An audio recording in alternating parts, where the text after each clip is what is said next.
So, I read a sentence that made me start one of my long reflections, which is that the human being was not supposed to see himself this many times in a life.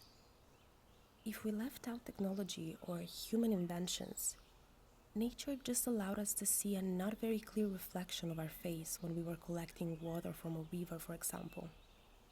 And maybe there was a reason for this nature design. And this reason became very clear during my teenage years. Every day I ask myself, how is it possible there are so many things in our body that can be so wrong? Like, honestly, every day something new pops up, and I start wondering if I have a new flaw or if it was always there and I just didn't notice. And the only time in which I realize how stupid that is when a dear friend of mine tells me she noticed how big her ankles are. And I think, like, what? How can you even focus on your ankles? And who decided the perfect circumference proportion that we should have in order to have proper ankles? Honestly, the attempt of reaching perfection is never ending.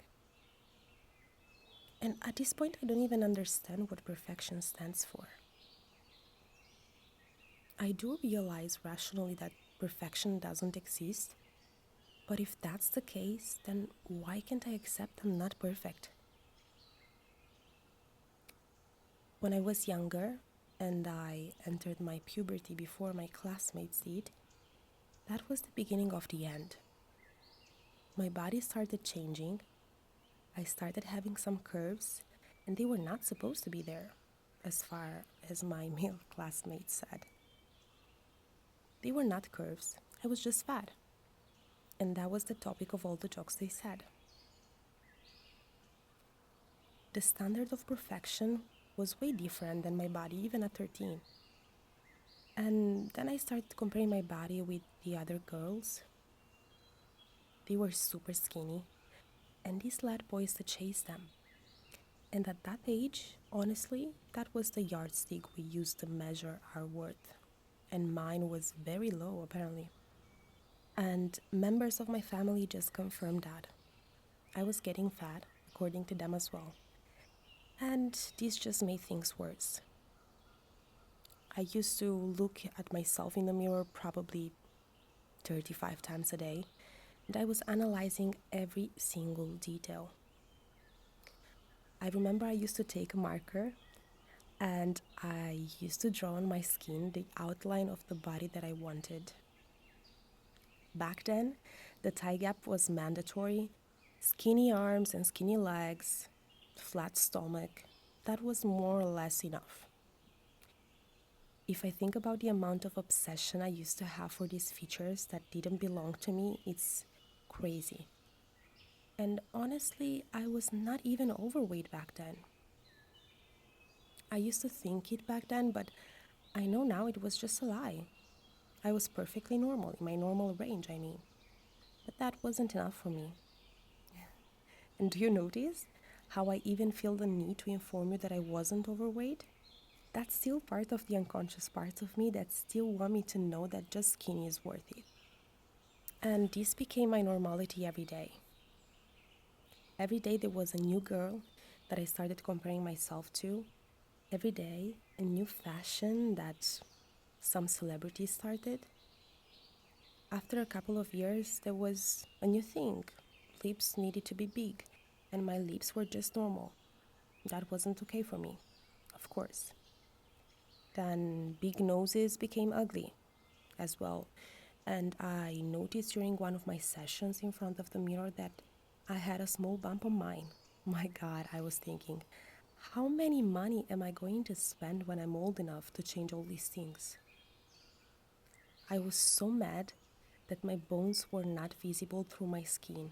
So mad that my arms would double their size when they were pressed to my body. And I started dieting. Many years of diets were ahead of me. Because I thought that if I just lost weight, I would be confident and I would love myself. But that was just a big lie. I learned to hate every version of me because the issue was way deeper. I hated myself, and after a while, I didn't even need others' comments anymore. I was my own hater. The others were just confirmations along the way.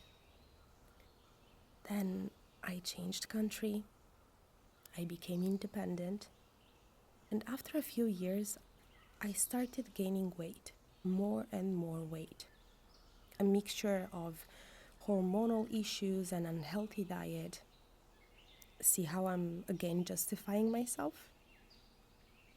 I gained so much weight that in that moment I really classified as obese.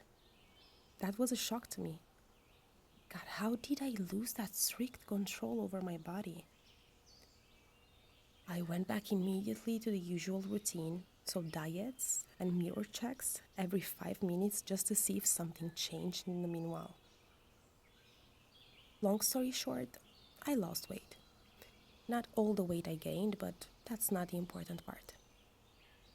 The important part is that when I started feeling a little bit more like myself, I started noticing a new trend on social medias, which was the obsession with not aging. All of a sudden, aging was seen as very bad. Girls were continuously talking online about how they kept up teenage skin in their 40s, sometimes genetics, sometimes skincare, sometimes aesthetic procedures. But this led to me notice that that wasn't just admirable.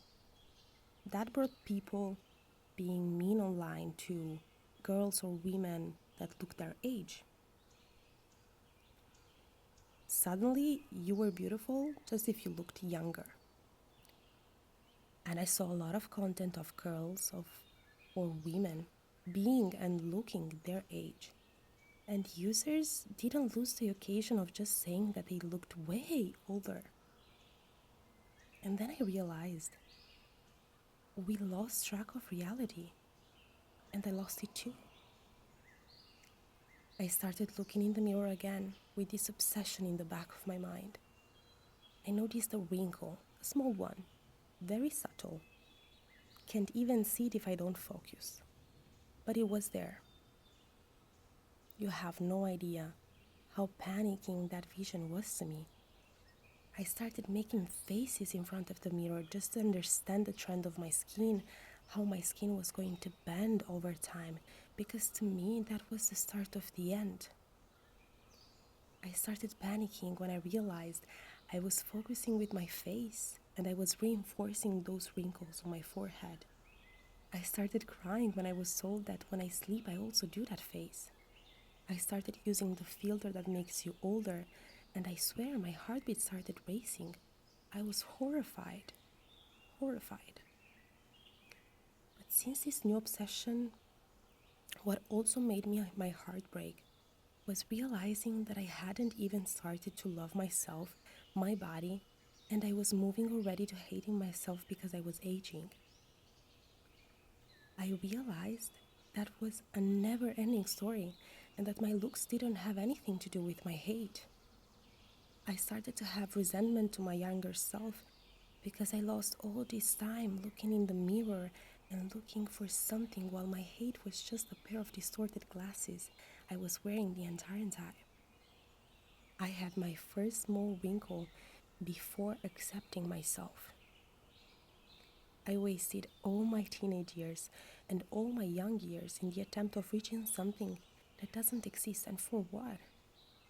For growing up and realizing that we have new trends now and new things to obsess about, new things to hate about ourselves. And I just realized that when the willing to improve ourselves comes from a place of hate, it cannot be healthy, and no improvement or change will ever be enough. I then imagined a different version of me, old and gray, being 80 years old. I imagined that sweet lady full of stories depicted on her face. I imagined her sat in her armchair. I imagined her crying while thinking of me now. Crying knowing that that young lady never learned to enjoy herself in the present. Always wanted something different, always wanted to be someone different, while my old version of me thinks of me with such beauty. Thinks about how shiny my eyes were, how many smiles I've had per day, and how that was enough for me to be beautiful.